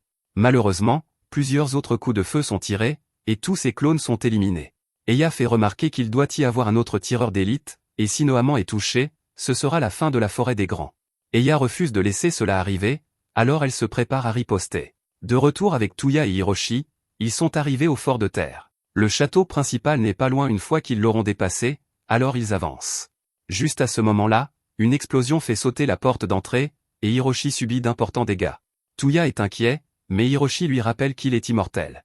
Il s'avère que quelqu'un les attend déjà, et il dit qu'il en avait assez de rester là à ne rien faire. Le type nommé Rudel s'avance et déclare qu'il est temps pour leur anéantissement mutuel. Hiroshi dit à Tuya de rester à l'écart de ce combat parce qu'il peut déjà dire que Rudel le Phénix est là pour lui. De retour avec Eya, nous voyons qu'elle a repéré l'ennemi. Elle utilise son talent appelé en fer blanc pour changer une fois de plus sa zone environnante. Eya dit qu'elle a réussi à attirer l'ennemi, et maintenant tout ce qu'elle a à faire est de l'éliminer. Elle se demande si elle a vu ce qu'elle pensait avoir vu, mais détermine que ce serait impossible. Elle essaie de se concentrer sur son ennemi, mais elle ne le trouve plus. Juste à ce moment-là, il apparaît juste à côté d'elle et fait remarquer que son canon est un peu trop long. Il explique que cela la rend sans défense une fois que quelqu'un s'approche trop près. De plus, il pense qu'elle compte trop sur sa lunette. Avec des talents comme les siens, les viseurs métalliques sont vraiment tout ce dont elle a besoin. Eya est complètement stupéfaite et ne comprend pas pourquoi un tireur d'élite voudrait s'approcher autant. L'homme est intrigué. Par son talent parce qu'elle a créé une dimension de conscience comprimée.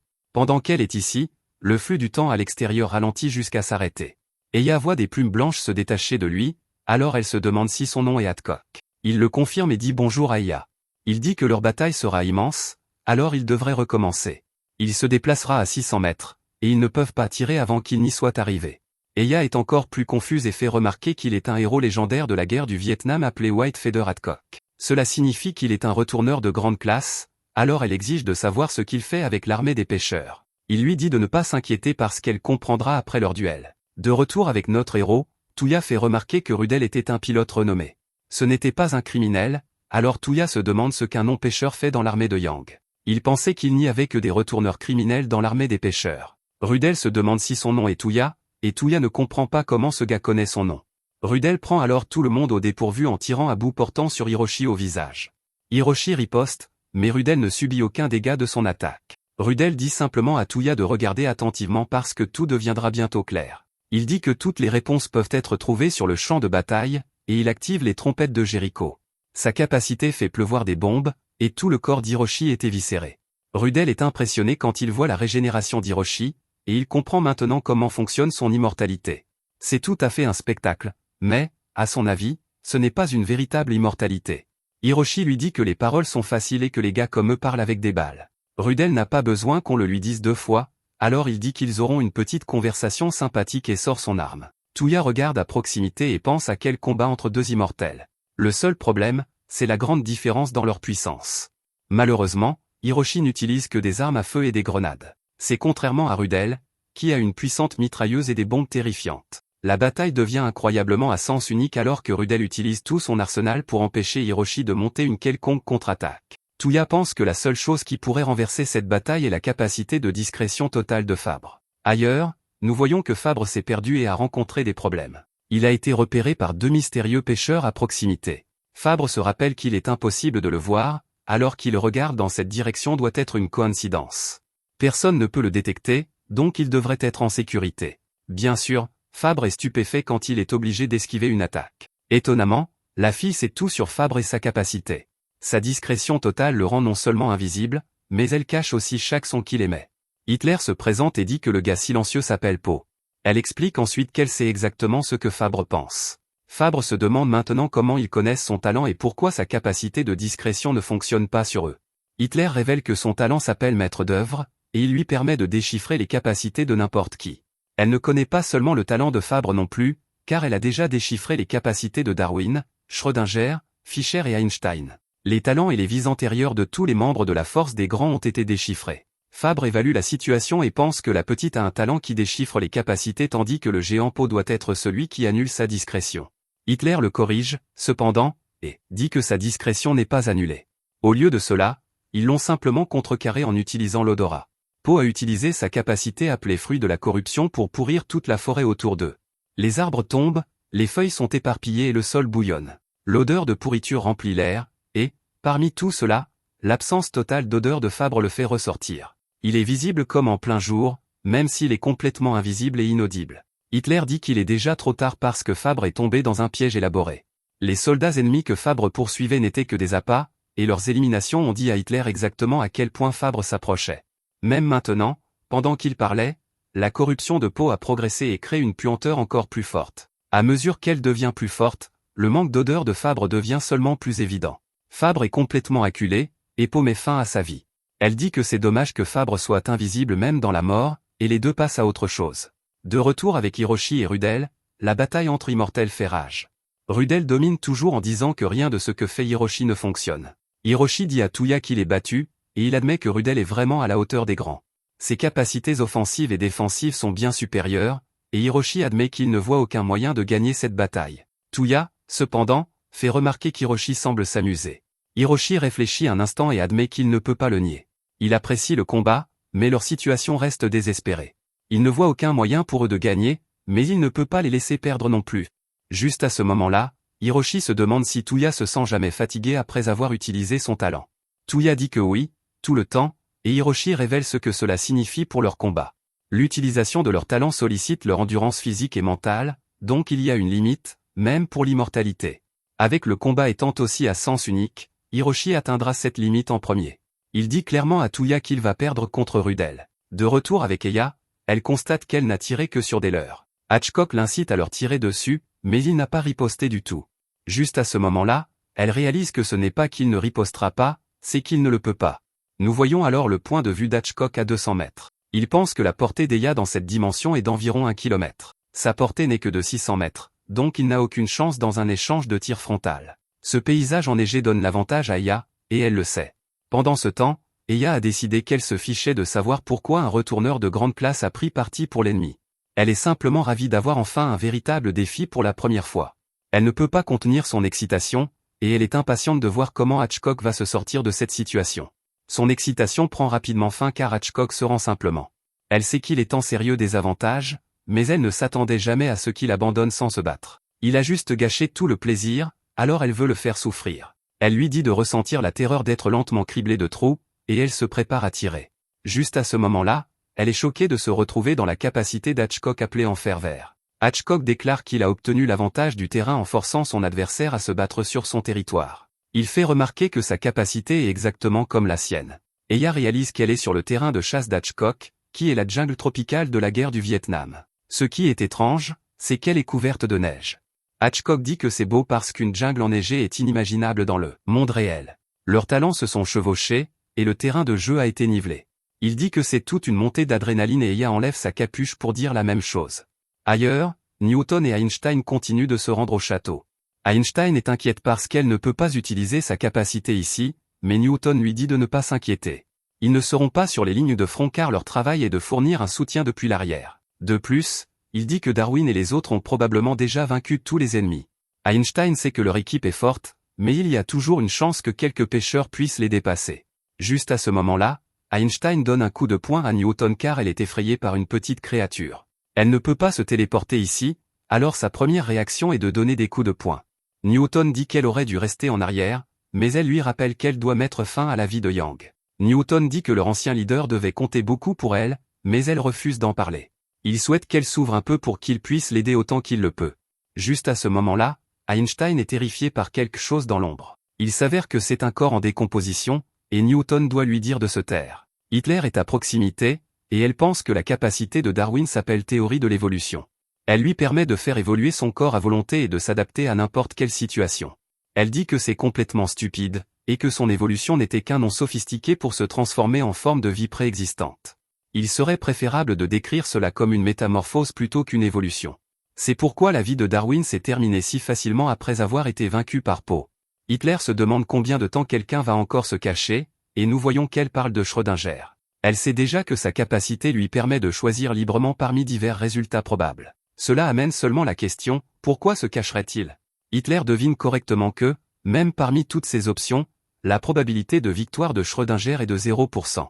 Cela signifie qu'il est sans espoir sans aucun résultat favorable parmi lesquels choisir. La victoire serait sienne s'il avait ne serait-ce qu'une chance de 1%, mais ce n'est pas le cas ici. Hitler a tout compris, mais Schrödinger déclare qu'il n'a pas été vaincu. Malheureusement, dès qu'il se révèle, il est complètement démoli. Une attaque de Fischer frappe presque Poe, mais cela ne fonctionne pas. Hitler félicite Fischer pour ses efforts parce qu'il a utilisé une tactique incroyable. Sacrifier un pion pour vaincre son adversaire est une partie fondamentale des échecs. Hitler sait déjà qu'il est Fischer, et son talent s'appelle l'armée blanche divine. Poe se déchaîne et élimine toutes les pièces de Fischer. Hitler explique qu'il n'y a qu'un nombre limité de stratégies qu'il peut employer, étant donné que le nombre de pièces et leurs mouvements sont fixes. Contrairement aux échecs, les forces des armées adverses dans les guerres réelles ne sont jamais égales. Pour prouver son point, elle dit que Poe est une pièce extraordinaire qui peut balayer tout l'échiquier de Fischer d'un seul coup. Hitler est alors désolé de dire qu'il n'y a pas de match nul dans une véritable bataille. Elle déclare échec et mat, et Poe met fin à la vie de Fischer. Einstein essaie de se calmer parce qu'elle vient de voir les deux ennemis mettre fin sans effort à la vie de trois retourneurs de grande classe. Malheureusement, c'est à elle et à Newton de les arrêter ici, parce que tout est fini s'ils les dépassent. Elle essaie de trouver une solution, mais Newton s'avance simplement et se présente aux ennemis. Einstein est horrifié quand Newton lui dit de le laisser se battre. S'il perd, ce sera à elle de s'assurer que Noamment et les autres s'échappent. Poe attaque immédiatement, et Newton est obligé de grimper à un arbre. Hitler l'insulte pour avoir fui, mais Newton pense que les insultes ne l'énerveront pas. Pourtant, il se demande s'il a seulement une chance contre Poe. Il est assez puissant pour pourrir toute la forêt, et personne n'a même été capable de le toucher. Poe détruit l'arbre, donc Newton n'a d'autre choix que de courir. Hitler explique que rien ne peut se cacher d'elle à cause de son talent omniscient. Elle sait même qu'Einstein est toujours là et que son talent s'appelle translocation spatiale. Cela fonctionne en interchangeant deux espaces en quelques millisecondes, lui permettant de se déplacer comme par téléportation. C'est sans doute l'un des talents les plus puissants étant donné sa portée mondiale et sa polyvalence d'utilisation. Cependant, il a un défaut majeur, Einstein ne peut pas se téléporter vers des lieux inconnus. Ses options sont limitées aux coordonnées qu'elle a déjà enregistrées en s'y rendant à pied. C'est pourquoi elle était à l'arrière du combat, élargissant la gamme des endroits où elle pouvait se téléporter. Einstein est horrifié parce que Hitler sait tout ce qu'ils ont fait, jusqu'au moindre détail. Newton peut dire que les choses deviennent mauvaises parce qu'Einstein est toute secouée. Il remarque la même créature qu'avant, et il se demande pourquoi elle est là. Il la ramasse, et il est choqué quand il réalise enfin quelque chose. Poe s'approche pour mettre fin à la vie de Newton, mais Newton le repousse. Il doit alors dire à Einstein de ne pas les laisser lui monter à la tête. Hitler est enfin celle qui est surprise parce que Newton a réussi à toucher Poe depuis son angle mort. Cela ne devrait pas être possible, et elle se demande si Newton a compris ce qui se passe. Newton révèle qu'il a pu trouver l'angle mort de Poe en regardant à travers ses propres yeux. Il sort la belette de sa veste et explique que c'est ce qui a trahi Poe. Il a remarqué que la belette les suivait et avait un seau sur son ventre. Quand Newton a touché le seau, il a pu voir à travers les yeux de quelqu'un d'autre. Il a compris que le talent de Hitler permet à toute forme de vie touchant son seau de partager ses sens avec elle. Hitler avait placé ses seaux sur des animaux et des insectes de la forêt au préalable afin de pouvoir observer leurs moindres faits et gestes. C'est ainsi que Poe a pu attaquer avec une telle précision, même lorsqu'il se cachait. Hitler a également mis ses seaux sur tous les soldats fantassins qu'ils ont affrontés, ce qui lui a donné un siège au premier rang chaque fois que les grands utilisaient leur talent. C'est ainsi qu'elle a pu déchiffrer toutes leurs capacités. Einstein n'a jamais utilisé sa capacité, alors elle se demande comment Hitler connaissait la sienne. Newton lui rappelle que Young connaissait personnellement les grands, et qu'il a dû partager les détails avec les pêcheurs. Newton qualifie le talent omniscient de Hitler de tromperie, mais Hitler reste imperturbable. Elle dit que savoir tout cela ne change pas leur destin. Ils ne pourront pas éliminer tous les animaux et insectes de la forêt, et ils ne peuvent pas non plus arrêter la corruption de Poe. Ils n'ont que deux choix, fuir ou périr. Poe déclenche une attaque, et nos héros sont repoussés. Newton dit à Einstein de changer de plan et de rester près de lui. Il fait remarquer qu'il n'a pas du tout utilisé son talent pendant cette guerre. Cela signifie que c'est le seul facteur inconnu contre lequel l'ennemi ne peut pas planifier, et c'est leur seule chance de victoire. De retour avec les autres, Hiroshi continue de subir d'importants dégâts et renvoie une bombe vers Rudel. Rudel est assez impressionné parce qu'Hiroshi vient de lancer une bombe de 250 kg comme si de rien n'était. Leur bataille féroce continue, et Rudel admet qu'Hiroshi se bat bien pour un immortel. Malheureusement, il fait remarquer que la vitesse de régénération d'Hiroshi ralentit. Hiroshi rétorque que Rudel commence aussi à avoir quelques égratignures, ce qui signifie que l'étendue de sa mortalité se montre enfin.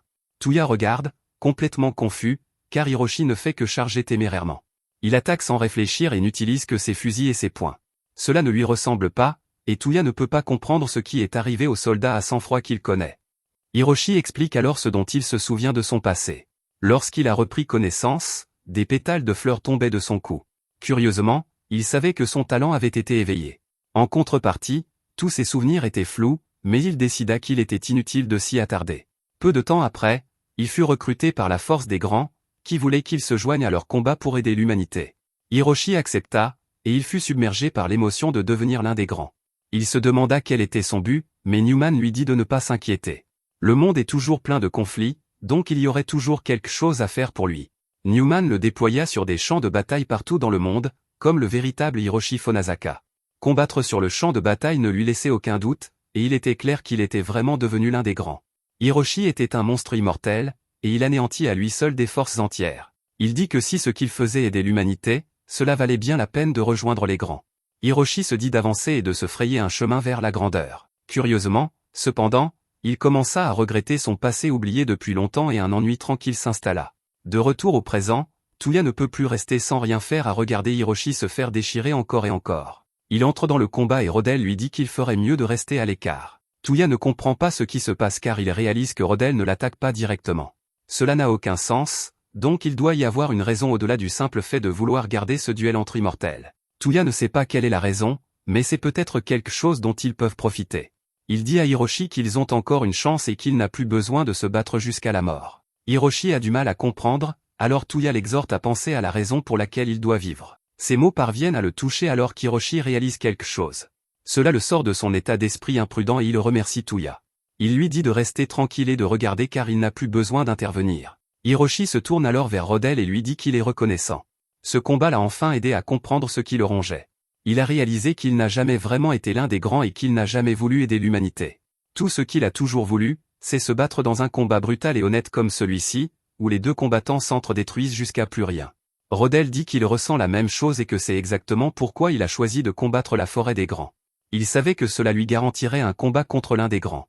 Il dit à Hiroshi de ne pas s'inquiéter car avoir faim de frissons de bataille est tout à fait naturel. Cette idée qu'un grand doit avoir une conviction et une ambition est un non-sens total. Il déclare que la seule chose que les pétales leur ont donnée, c'est du talent. Il fait remarquer que le talent seul ne rend personne grand. La plupart des revenants sont consumés par les noms et les talents du passé et leurs actions sont alimentées par le délire. Hiroshi se demande ce qu'ils sont vraiment et Rodel lui-même n'en est pas sûr. Ce qu'il sait, c'est qu'ils ne sont pas humains et qu'ils ont tout perdu. Les personnes qu'ils étaient se sont tranchées la gorge à la poursuite du talent. Cela s'est fait au prix de leurs souvenirs et même de leur nom. Ils ne sauront jamais ce que ces personnes voulaient accomplir ni l'approbation de qui elles recherchaient. Cependant, Rodel dit que Touya est différent. C'est un revenant incomplet et Rodel révèle que Yang a donné à son armée un ordre spécifique de ne faire de mal à personne qui a encore conservé son nom moderne. Yang a même mentionné Touya spécifiquement par son nom. Hiroshi ne peut que se demander pourquoi, mais Rodel ne sait même pas. Tout ce qu'il peut dire, c'est que Touya est toujours humain et qu'il a encore un avenir au-delà de son talent. Hiroshi dit que c'est vraiment enviable et Rodel est d'accord avec lui.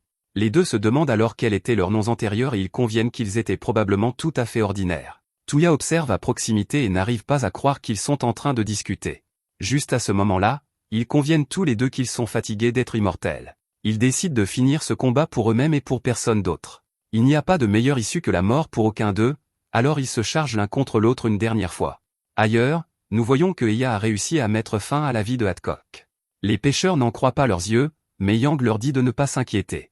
Hadcock a emmené Eya avec lui, et c'est la preuve de la qualité de tireur d'élite qu'il était. Il regarde alors Newman se demander si Nightingale peut faire quelque chose pour aider Eya. Malheureusement, il est trop tard, sa vie a pris fin. L'un des pêcheurs se demande si quelque chose tracasse Yang et elle dit qu'elle peut mettre fin à la vie de quiconque la triste. Yang explique qu'elle est en fait heureuse parce que la vie de Hadcock a été terminée par un adversaire à sa hauteur. À proximité, Eto annonce son arrivée, mais elle est surprise de voir qu'il n'y a personne dans ce fort. César propose d'accompagner Eto pendant qu'elle part chercher l'ennemi, mais Jubei dit qu'elle peut se débrouiller seule. César est surpris parce qu'il ne pensait pas qu'elle reconnaîtrait une rivale comme Eto. Jubei explique simplement qu'elle ne laisse jamais ses sentiments personnels interférer avec son jugement de la force. Cela fait se demander à César qui est la plus forte entre les deux filles. Jubei, bien sûr, se choisit elle-même, mais personne ne saurait dire qui gagnerait un combat entre elles si celui-ci durait trop longtemps. Eto est une revenante incomplète, ce qui signifie qu'elle a un potentiel caché. Jubei explique ensuite qu'elle ne peut s'empêcher de sentir que quelque chose ne va pas. Outre qu'il n'y a pas d'ennemis ici, cet endroit est bien trop exposé pour servir de fort. César se demande s'il a été construit pour ressembler au Colisée. Jubei connaît le Colisée romain, mais elle ne comprend pas pourquoi les pêcheurs auraient modelé leur fort sur une arène. Juste alors, César la prend par surprise et lui plonge sa lame à travers la poitrine. César explique qu'ils l'ont construit ainsi parce que le Colisée est un excellent endroit pour mettre fin à des vies. Retour avec Hiroshi, il dit qu'il veut demander quelque chose à Rodel avant qu'il ne continue. Certains grands soupçonnent Touya d'être un espion et il veut connaître la vérité. Selon leurs renseignements, les 5 puissants généraux tigres de Yang font partie des rangs de l'armée des pêcheurs. Rodel le confirme et révèle que le dernier des 5 est un agent infiltré dans la forêt des Grands. Hiroshi se demande, si ce n'est pas Touya, qui pourrait bien être cet espion?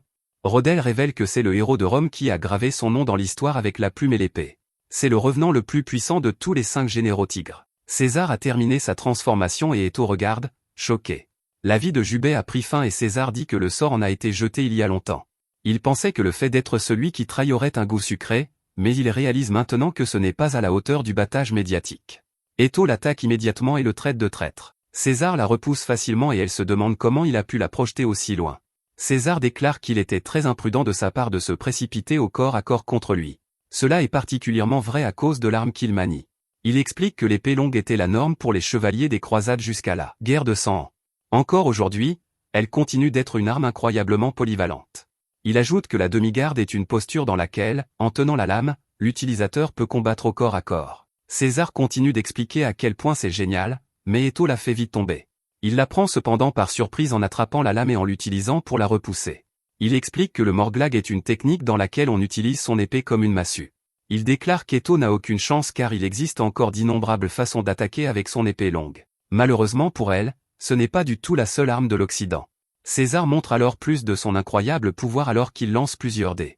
Chacun tombe sur un numéro différent, et chaque numéro invoque une arme différente. Sa capacité s'appelle le Testament du héros, et elle lui permet de manier n'importe quelle arme à son plein potentiel.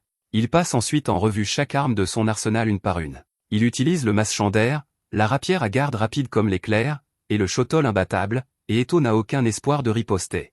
César utilise le destructeur dague épée et il détruit complètement Eto. Elle est en train de perdre le combat gravement et César dit qu'il est enfin temps d'utiliser l'épée bourreau mortelle. Cette arme inflige une quantité de dégâts insensés alors qu'elle fend le Colisée en deux. César lui dit de contempler la puissance du testament du héros, le talent du grand César. Cependant, il dit que son talent principal est un talent stratégique pour mener les armées à la victoire. Ce pouvoir incroyable qu'elle vient de voir est en fait juste son sous-talent. Eto exige de savoir pourquoi il les trahirait alors qu'il a un pouvoir aussi incroyable. César dit simplement que c'est parce qu'il n'a jamais été de leur côté.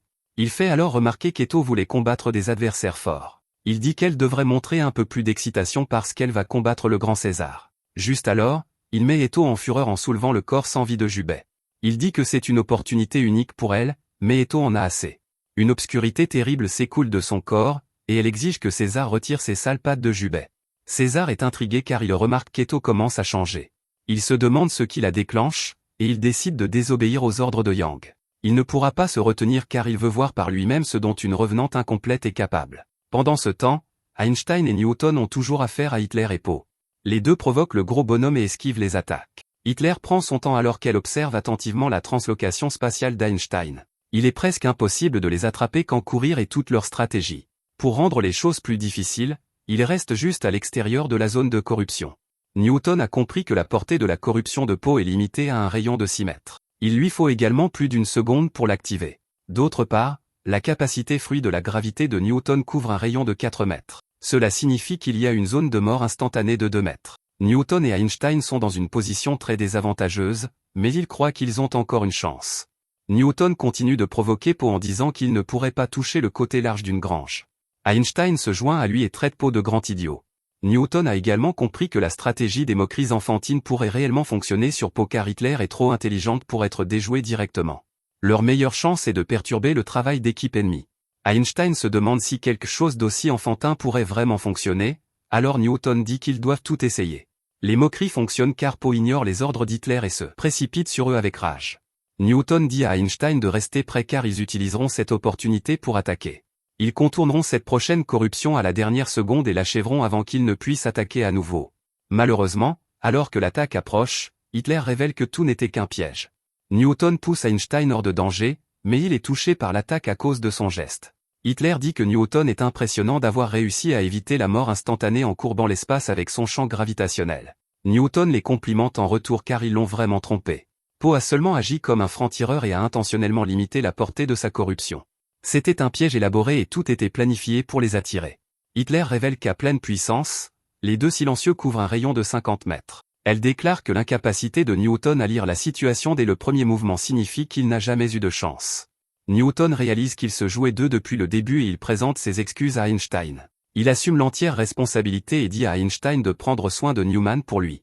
Juste alors, Einstein se téléporte devant lui et Hitler se demande si c'est vraiment une bonne idée. Newton lui dit de s'enfuir, mais elle le fait taire. Il essaie de lui rappeler que si sa vie prend fin ici, elle n'aura jamais sa revanche. Bien sûr qu'Einstein le sait, mais elle refuse toujours d'abandonner. Juste alors, Poe la saisit et la jette sur Newton. Pour une raison étrange, Hitler dit qu'il devrait simplement déclarer match nul. Elle dit qu'il semble que Poe ait décidé de les laisser vivre. Quant à elle, elle n'a pas les moyens de mettre fin à la vie de l'un ou l'autre, même si elle le voulait.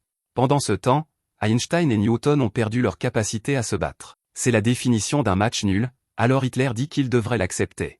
Einstein est furieuse parce qu'elle ne veut pas être épargnée ainsi. Newton la calme et dit à Hitler que s'il les laisse partir, ils continueront à venir les attaquer.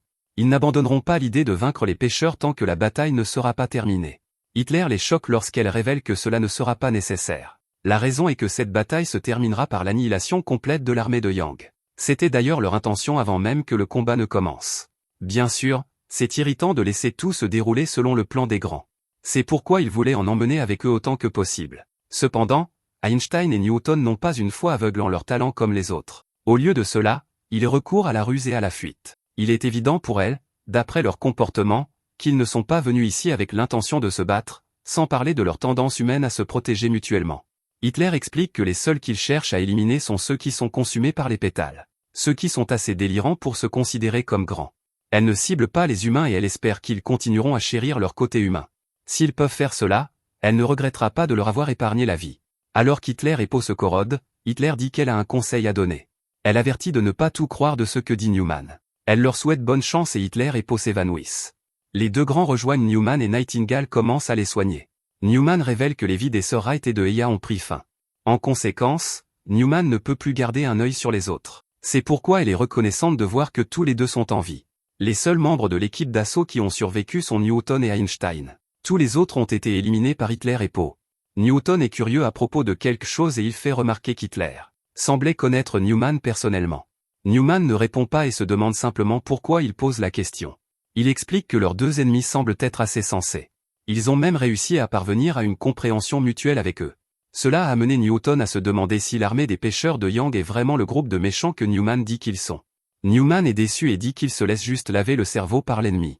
Newman explique qu'il considère simplement toutes les possibilités. Il souligne également à quel point il est étrange que si semer le chaos mondial était vraiment le but de Yang, ils auraient déjà pu le faire facilement. Tout ce qu'ils auraient à faire serait de diviser leurs forces à travers le monde et de semer la panique. Au lieu de cela, ils ont amené toute leur armée dans une zone inhabitée et ont juste attendu les grands. Yang lui-même ne s'est même jamais montré et Einstein le sait parce qu'elle aurait pu sentir sa présence. S'il voulait vraiment se battre, pourquoi ne mènerait-il pas depuis les premières lignes? Newman commence à penser que l'armée centrale n'est pas une organisation simplement là pour créer le chaos. La seule chose qui a du sens, c'est qu'ils ont une arrière-pensée pour cette bataille. Il se demande si quelqu'un les a forcés à faire cette guerre. Einstein dit qu'elle était animée par la rage au début, mais quand elle y pense, beaucoup de choses ne tiennent pas la route. Elle dit à Newman d'expliquer tout ce qu'elle sait parce qu'elle veut découvrir ce qui se passe réellement. Elle avertit que si Newman ne leur dit pas, ils devront lui soutirer les informations par la force. Newman ne prend pas leurs menaces à la légère et elle devient très sérieuse. Einstein explique que Newman est déjà dans le champ de force gravitationnelle de Newton, alors elle devrait commencer à expliquer. Juste alors, Une étrange obscurité entoure Newton. Newman dit que leur comportement n'est pas civil, et pour une raison étrange, Newton change de ton. Il dit que Newman a raison et Einstein ne peut pas comprendre ce qui se passe. Elle est complètement choquée alors que Newton dit simplement que tout le monde ici est ami. Ils ne devraient pas douter les uns des autres et ils peuvent attendre la fin de la bataille pour discuter de cela plus en détail. Einstein se demande ce qui lui est arrivé car cela ne faisait pas partie de leur plan. Newton dit simplement qu'Einstein est encore blessé alors elle devrait laisser Nightingale s'occuper d'elle. Einstein est horrifié en réalisant que Newman et Nightingale lui ont fait quelque chose. Newton lui dit de ne pas être timide alors elle lui gifle le visage. Elle essaie de le faire sortir de cet état mais il dit simplement qu'elle se comporte comme une gamine qui a peur des aiguilles. Il utilise sa capacité et crée un trou géant dans le sol. Il peut dire qu'elle veut jouer au dur, alors il dit qu'il va lui arracher quelques membres. Einstein commence à verser des larmes car elle n'arrive pas à croire ce qu'elle entend. Retour avec Hiroshi, nous voyons que Rodel vient de porter le coup final. Rodel ne pourrait être plus heureux de leur duel et dit qu'Hiroshi s'est surpassé. Touya arrive et Rodel lui révèle quelque chose. Il dit que Touya trouvera un labyrinthe de plantes vénéneuses de l'autre côté de ce fort. Il instruit notre héros de simplement traverser tout droit car Yang l'attend dans le château du tyran. Hiroshi a réussi à lui infliger des dégâts mortels également. Ainsi, la vie de Rodel prend fin. Heureusement, Hiroshi se relève et Touya est content de voir qu'il va bien. Hiroshi dit que le duel a été un moment magique parce qu'il a enfin pu se battre selon ses propres conditions. Non pas pour un idéal, une cause ou une victoire, mais juste par pur instinct. Touya l'exhorte à revenir à la base pour qu'il puisse être soigné. Mais Hiroshi dit que c'est la fin du chemin pour lui. Son corps commence à s'évanouir et il dit à Touya qu'il devrait y aller. Avant de partir, Hiroshi dit à Touya de prendre son talent. Son immortalité lui sera sans doute très utile. Touya est surpris, mais Hiroshi lui rappelle qu'il voulait voler son immortalité auparavant. Touya admet que c'est ce qu'il ressentait, mais c'était avant qu'ils ne deviennent amis. Il y a encore tellement de choses qu'il veut demander, et il ne veut pas que les choses se terminent ainsi. Hiroshi dit que sa naïveté est exactement pourquoi il veut lui confier son talent. Il fait remarquer que le temps est court et Touya voit qu'Hiroshi ne régénère plus. Il se désagrège et sa vie va prendre fin. Hiroshi dit à Touya de faire cela pour lui en tant qu'ami. Prendre son pouvoir est la seule et unique faveur qu'il veut. Comme dernier geste, Hiroshi dit à Touya qu'avoir besoin de multiples talents de revenant juste pour surpasser son frère en dit long sur le genre de personne que Seiya devait être. Il souhaite ensuite bonne chance à Touya et les deux se disent au revoir. Touya prend le talent d'Hiroshi et il s'éteint. Le talent appelé âme à plante appartient désormais à Touya. Après avoir digéré tout ce qui vient de se passer, Touya se rappelle de continuer à avancer. Il arrive dans un cimetière et réalise que le château est entouré de tombes. Pour une raison quelconque, les noms des grands sont écrits sur les pierres tombales. Un nom attire son attention car c'est celui d'Hiroshi. Touya se force à ne pas y penser et se rappelle de se concentrer sur la progression. Pour se motiver, il se souvient de toute l'humiliation qu'il a subie par le passé. Dans le château, Yang fait remarquer qu'ils ont perdu leurs yeux quand Hitler a été vaincu. Ils ne voient plus rien maintenant, et ils n'ont aucune idée si celui qu'ils attendent viendra. Le gars des prophéties dit qu'il fera une autre prophétie, mais Yang dit que ce ne sera pas nécessaire. C'est parce que Touya est déjà arrivé et Yang l'accueille. Xiang dit qu'il est impressionné que Touya soit arrivé aussi loin. Touya a beaucoup entendu parler de ce type, et Xiang est supposé avoir le talent le plus puissant de tous les temps. Touya ne perd pas de temps et révèle que son objectif est d'obtenir des talents comme ceux de Xiang. Il se réincarne et déclare que le talent de Xiang lui appartiendra. Xiang sourit simplement et dit que s'il insiste, il est temps de s'amuser. Leur combat commence immédiatement, et Xiang est capable de disparaître en un instant. Le combat s'intensifie, et la fille pense qu'ils sont censés garder Touya en vie. Touya parvient à atterrir ce qui semble être un coup direct, et il pense avoir fait des dégâts. La fille se demande comment c'est possible, et l'autre gars explique que Touya a utilisé le bras droit du voleur. Il a pickpocketé le noyau interne du rocher et s'est caché à l'intérieur. De là, il a déployé les pieux du seigneur impaleur qu'il a volé à Vlad et a lancé la contre-attaque de l'intérieur. Xiang dit que c'était une bonne stratégie et pas mal pour une réflexion rapide. Cependant, il révèle son talent appelé réceptacle omni.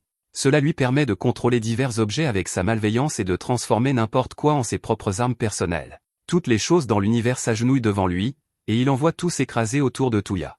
Juste comme ça, le combat est terminé, et Touya se retrouve avec un trou dans la poitrine. Xiang le ramasse et lui dit qu'au lieu de rêvasser, Touya devrait utiliser son talent pour se soigner. Juste à ce moment-là, Touya se retrouve assis en face de Xiang. Pour une raison étrange, Xiang ne semble pas du tout hostile. Touya essaie d'utiliser l'immortalité d'Hiroshi pour récupérer, mais la guérison est douloureusement lente. Xiang le remarque et dit que même si Touya peut voler des talents, c'est toujours inférieur à l'original. Il regarde Touya lutter puis dit quelque chose qui prend Touya complètement au dépourvu. Il dit à Touya qu'il ressemble vraiment à son frère. Touya exige de savoir ce qu'il veut dire, et Xiang demande à Touya s'il veut toujours surpasser Seiya. Tuya est stupéfait parce que Xiang connaît le nom de son frère. Xiang dit, bien sûr qu'il le connaît, parce que lui et Seiya étaient des membres originaux de la Force des Grands.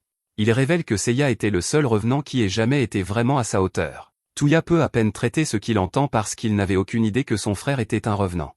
Xiang le confirme, mais dit ensuite quelque chose d'encore plus surprenant. Il dit à Tuya que le Seiya qu'il connaît n'est qu'une illusion construite à partir de souvenirs d'enfance et par mélanger à des réalisations publiques. Il demande à Tuya s'il veut connaître le vrai Seiya, et il propose de lui montrer tout sur son frère jusqu'à la toute fin.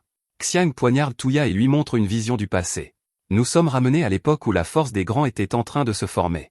Einstein s'occupe de Seiya, qui vient d'avoir une séance d'entraînement intense avec Xiang. Einstein dit que Xiang ne devrait pas y aller si fort, mais Seiya lui dit que c'est lui qui a demandé à Xiang de l'entraîner. Plus important encore, Xiang veut savoir pourquoi tout le monde est dans leur planque. Nohaman et Picasso sont également venus sans invitation, et Yoon est agacé qu'ils laissent toujours leurs affaires traîner. Nohaman se demande pourquoi le soi-disant homme le plus fort du monde est si dérangé. Elle fait remarquer que Seiya est son apprenti, donc il est naturel qu'il veuille venir ici pour prendre de ses nouvelles. Picasso dit qu'elle est triste d'avoir manqué leur séance d'entraînement car elle aurait adoré les peindre. Nohaman est également contrariée car elle aurait pu obtenir plus de données.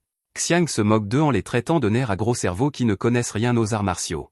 Nohaman riposte en plaçant une équation géométrique complexe devant lui à laquelle il ne peut pas répondre. Elle dit que De Vinci aurait pu y répondre sans sourciller. De Vinci est le nom qu'il donne à Seiya, et son talent s'appelle vaisseau universel. Cela lui permet d'exceller dans un large éventail de disciplines. C'est un talent incroyablement approprié pour quelqu'un de renommé comme un génie aux multiples talents. Nohaman dit qu'un jour, De Vinci les surpassera tous et deviendra l'individu le plus talentueux que le monde ait jamais connu. Ce jour-là, l'humanité assistera peut-être à son premier dieu. Xiang dit alors à Tuya le problème avec la plupart des revenants. Malgré des talents d'une ampleur capable de changer le monde, la plupart d'entre eux n'avaient ni ambition ni objectif et vivaient sans but. Cependant, Seiya se distinguait car il était différent. Après l'entraînement, Seiya demande à Xiang de le ramener à la maison. Xiang le ramène à la maison et s'excuse de lui avoir coupé le visage. Pour utiliser son talent, Xiang doit infliger des dommages corporels à quelqu'un. Seiya se demande s'il aimerait regarder autour de lui, mais Xiang dit que cela pourrait poser problème si les gens remarquent ses pétales. Seiya promet que personne ne remarquera car il a un talent pour cacher les pétales de fleurs. Le revenant du grand magicien moderne Houdini lui a appris à l'utiliser. Xiang n'est pas surpris car il réalise que c'est ainsi que Seiya a pu s'intégrer dans la société normale. Juste à ce moment-là, un gars nommé Kea arrive pour une séance d'entraînement avec Seiya. Xiang remarque qu'un jeune Tuya regarde, et il se demande ce qu'il fait ici. Tuya l'appelle un intrus et se demande pourquoi Xiang parlait à son frère. Ils sont interrompus alors que Seiya commence sa séance d'entraînement. Tuya est complètement émerveillé, et Xiang peut voir qu'il admire son grand frère. Xiang lui dit de ne pas essayer de rivaliser avec son frère car personne ne peut être à sa hauteur. Tuya est furieux d'apprendre que ce gars est comme les autres car il pense aussi qu'il est nul. Tuya s'enfuit contrarié, mais Xiang dit que c'est probablement mieux ainsi.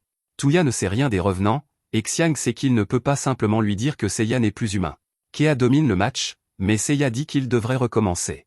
Un moment plus tard, Seiya termine une autre séance d'entraînement avec Xiang. Seiya n'abandonne jamais, alors Xiang se demande d'où vient toute cette motivation. Il fait remarquer que quelqu'un qui s'entraîne aussi dur que Seiya à chaque instant éveillé doit avoir un objectif au-delà de la fierté et du désir. Il se demande en plaisantant si Seiya essaie de conquérir le monde. Il propose de l'aider car c'est exactement pour cela que son talent omniréceptacle a été conçu. Xiang se fâche quand Seiya rit, et Seiya dit que la chose sur la domination du monde l'a pris au dépourvu. Xiang exige de savoir quel est son véritable objectif, alors Seiya se tait et dit qu'il veut simplement être un bon grand frère. Il explique qu'il a un petit frère qui est beaucoup plus petit que lui. Xiang se souvient de lui l'autre jour et dit qu'il connaît un petit morveux. Seiya explique que son frère est assidu, travailleur et très compétitif. Il a toujours essayé de rattraper son retard sur lui, et Seiya dit qu'il en est fier. Cependant, en même temps, il se sent coupable parce que tout son prétendu talent lui a simplement été donné par les pétales. Il ne l'a pas gagné honnêtement, et à cause de cela, il ne peut toujours pas regarder son petit frère dans les yeux. Il a peur que s'il le faisait, son frère le verrait à travers et finirait par lui en vouloir. Tout ce qu'il veut, c'est faire quelque chose de bien pour le monde afin qu'un jour il puisse regarder Tuya la tête haute. Il ne collectionne pas les talents parce qu'il veut devenir l'un des grands. Il veut juste être un grand frère dont son frère puisse être fier, et il est prêt à tout. Xiang demanda Tuya quel est le plus grand bien auquel Seiya puisse penser, et Seiya y réfléchit sérieusement avant de dire peut-être la paix mondiale. Xiang éclate de rire, et Seiya lui dit qu'il n'a pas le rire sur son visage. Xiang se reprend et dit qu'ils peuvent le faire ensemble. Il appelle les autres, et Einstein et Picasso disent immédiatement qu'ils sont partants. La seule restante est Nohaman, qui dit qu'elle va passer son tour.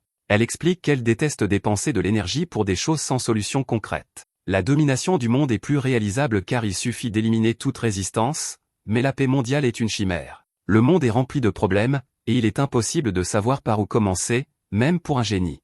Xiang la défie et dit qu'elle a juste peur. Xiang dit qu'elle peut dormir ses journées pendant qu'ils le font sans elle. Noamant lui roule sur le pied à cause de l'hostilité, et elle dit qu'elle pensait que leur mission était censée être la paix mondiale. Noamant accepte de se joindre à eux et dit qu'ils arrêtent de jouer à la planque. Xiang dit à Seiya qu'ils devraient décider de leur premier mouvement maintenant qu'ils sont officiellement la forêt des grands. Ils ont rassemblé certains des plus grands talents de l'histoire, alors autant y aller à fond. Xiang se rend à sa planque et parle à son groupe de la forêt des grands. Il explique qu'ils se rassemblent autour du génie de Vinci dans le but d'établir la paix mondiale. Hitler est contrarié car il peut voir que Xiang est venu ici pour les éliminer parce qu'ils ne sont pas des grands.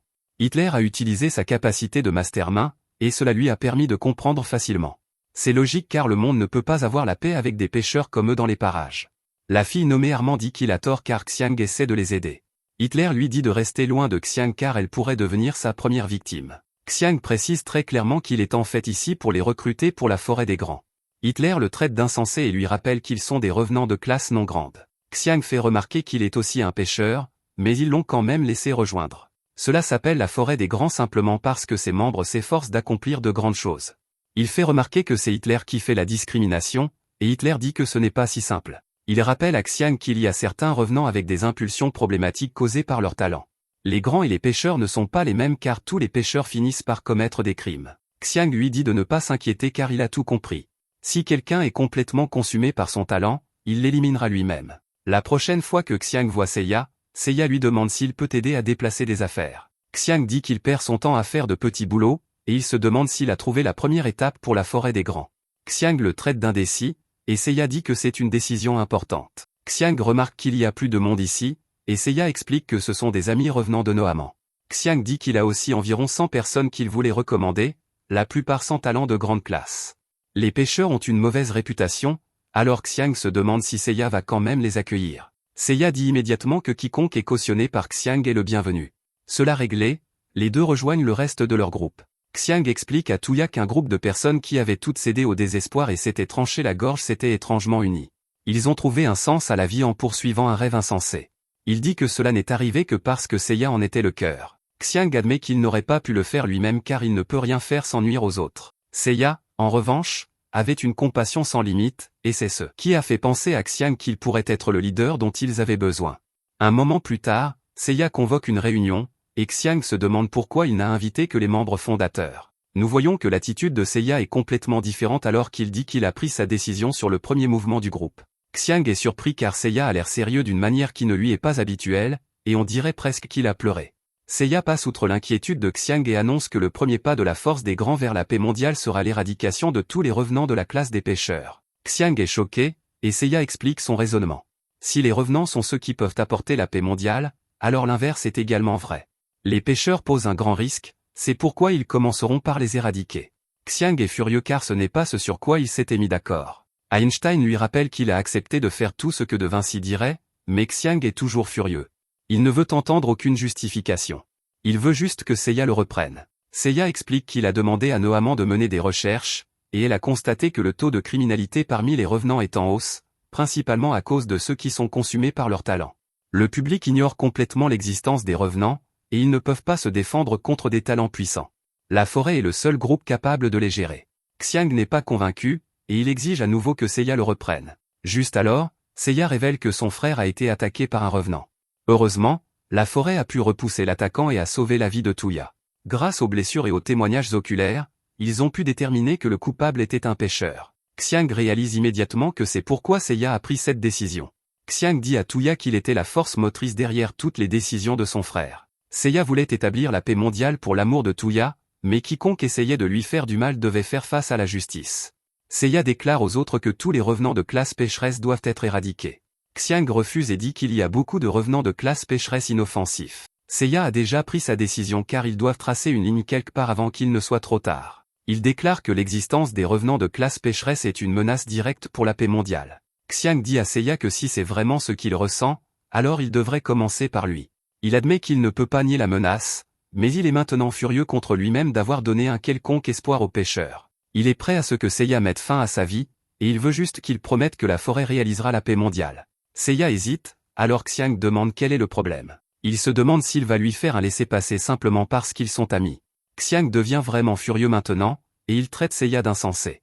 Seiya rappelle à tous que son talent appartient à Xiang Yu, le tyran qui a massacré des centaines de milliers de personnes. La colère de Xiang fait trembler toute la pièce, et il se demande si Seiya va le laisser vivre tout en éliminant les autres simplement parce qu'ils sont amis.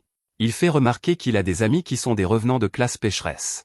Il ne peut pas rester les bras croisés et les regarder se faire éliminer. Il craint que Seiya ne lui demande même de l'aider à le faire. Il ne tolérera pas d'être utilisé comme un jouet dans le voyage égoïste et vertueux de Seiya, et il déclare que cela signifie la guerre. Nohaman essaie d'arrêter Xiang, mais il est trop tard. Xiang envoie son poing droit à travers la poitrine de Seiya, et tout le monde regarde horrifié. Einstein utilise sa capacité pour atterrir une attaque, mais elle ment les organes vitaux de Xiang. Nohaman et les autres s'apprêtent à attaquer, mais Seiya s'empare de lui. Seiya l'emmène ailleurs, et Xiang se demande pourquoi il essaie de le sauver. Seiya essaie de l'aider à s'échapper, et Xiang ne comprend pas pourquoi. Il commence à se demander si Seiya essaie d'éliminer les pêcheurs ou de les aider. Seiya s'excuse simplement, et Xiang se souvient à quel point il peut être indécis. Xiang admet qu'il aurait dû savoir quelque chose depuis le début. Il n'y a aucune chance que Seiya ait vraiment voulu blesser quelqu'un au nom du progrès. C'était juste la rage qu'il a ressentie après avoir vu son frère blessé qui l'a poussé à bout. Xiang lui dit qu'il n'est pas trop tard et qu'ils peuvent encore trouver un terrain d'entente. La vie de Seiya s'éteint rapidement, et il dit qu'il a une demande. Il demande à Xiang de dire à Tuya qu'il est désolé de ne pas avoir été un meilleur grand frère pour lui. Xiang rappelle à Seiya qu'il n'est pas un grand sensible comme lui, donc s'il veut que son frère le sache, il ferait mieux de le lui dire lui-même. Seiya accepte alors qu'il dit qu'il doit affronter son frère lui-même. Alors que la vie de Seiya s'estompe, Xiang dit que Tuya lui pardonnera car, après tout, il est le petit frère dont Seiya est si fier. Une fois cela fait, il pourra se consacrer à se faire pardonner.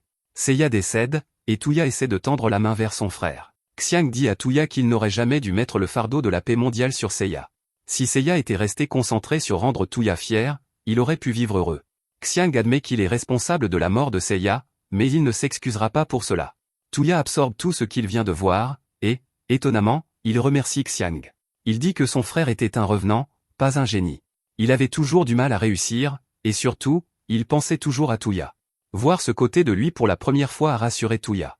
Xiang se demande si c'est tout, et Tuya dit que c'est tout ce qu'il peut vraiment dire. Cependant, il fait remarquer que Xiang ne lui a pas montré le passé de Seiya juste pour qu'il connaisse la vérité. Il peut voir que Xiang essaie de le motiver à faire quelque chose. Xiang confirme que c'est le cas, et il dit à Tuya qu'il veut simplement qu'il arrête Nohaman. Tuya est d'abord confus, mais il commence à assembler les pièces. Il se demande si convaincre la forêt d'arrêter d'éradiquer les pêcheurs permettrait à tout le monde de coexister. Xiang lui dit que le problème est déjà résolu et désigne le cimetière à l'extérieur. Pour aider à tout régler, l'armée des pêcheurs avait prévu de se faire complètement anéantir depuis le début. Tuya est encore un peu confus car il a vu quelques tombes pour certains grands. Les autres pêcheurs expliquent qu'ils ont reçu l'ordre d'honorer à la fois amis et ennemis, donc ils ont fait des tombes pour chaque nom qui apparaissait dans la prophétie. Tuya se demande si les pêcheurs ont disparu, alors Nohaman et la force ne devraient-elles pas simplement se dissoudre? Xiang dit que ce n'est pas probable car Nohaman prépare clairement quelque chose. Elle a utilisé le rêve de paix mondiale de Seiya comme couverture pour ses véritables intentions. Une fois que tous les revenants de classe pécheresse seront éliminés, Xiang se demande contre qui Nohaman ira ensuite. Tuya n'en croit pas ses oreilles, mais avant qu'ils ne puissent répondre, ils entendent un bruit fort à l'extérieur. Xiang dit à tout le monde de se mettre derrière lui, mais il s'avère que c'est juste César. Tuya est stupéfait de voir César debout ici, et Xiang confirme que César est l'un de ces 5 généraux tigres qu'il a envoyé espionner la forêt depuis le début. César a amené Jubei blessé, et il dit à tout le monde de faire en sorte que sa vie ne s'arrête pas. Il explique qu'ils ont de plus gros problèmes car Aito les a poursuivis jusqu'ici. La porte est enfoncée et César déclare que Aito est arrivé. Tuya est complètement choqué en voyant que Aito s'est transformé en une sorte de monstre. Merci d'avoir regardé mon récapitulatif.